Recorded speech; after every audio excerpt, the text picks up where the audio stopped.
today we are looking at a 2577 wear and damages to the faceplate and the feeder house of the machine today that we overlook everyday maintenance. We're going to start at checking out the faceplate of the combine. This is where the header meets the combine. Actually, damages occurs when you're hooking and unhooking from the machine. Key points is on the sides. We check for stress cracks and old fatigue cracks. We check for poly wear, which is where the header is setting on the faceplate, wearing out the pivot points. So it's up in underneath the faceplate. There is plastic wear sleeves. On this, you check on each side for damages of when the poly comes out, causing the excessive wear where it will not pivot correctly if the machine is equipped with it. Another place that damages in the feeder house floor is the actual where the material meets the drum. The drum, as material comes in the drum or under the drum, hitting the floor causes the floor to crack and bust. Along the floor, on the edges, the bolts heads will wear off because of the grain and material going through the feeder house floor will wear the heads off, just like a sandblaster is sanding it. The next thing that keeps damaging is the feeder house chain. The chain, we all know when we're running material in, sometimes it bends the slats.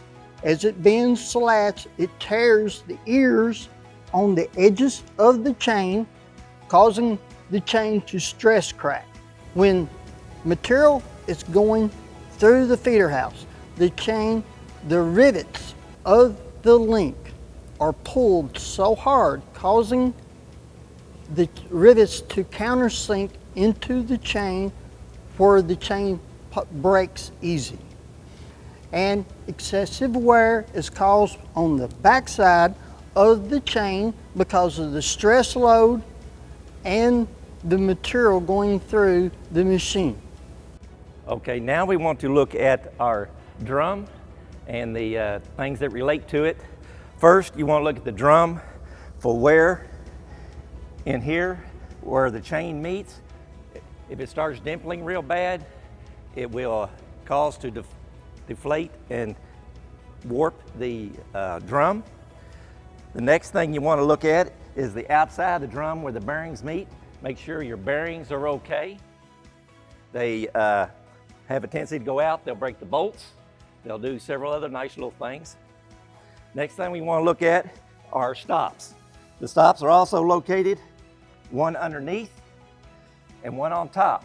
The one underneath sets the crop distance we want for our crop, all the way down or all the way up, depends on what crop we're running.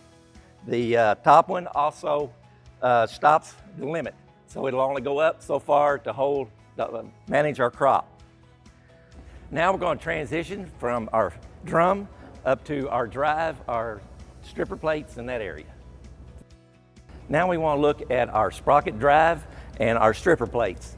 They are located in the upper area here.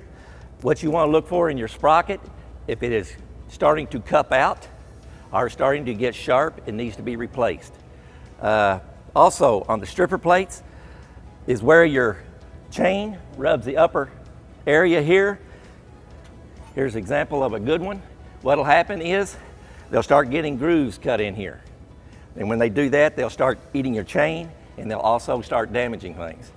Another thing is you want to look for is underneath this bar right here where your stripper plates are mounted, you'll get grooves cut into it and they will get a lip on it. If that lip gets too bad and your chain gets loose, it can physically come up and literally break your chain.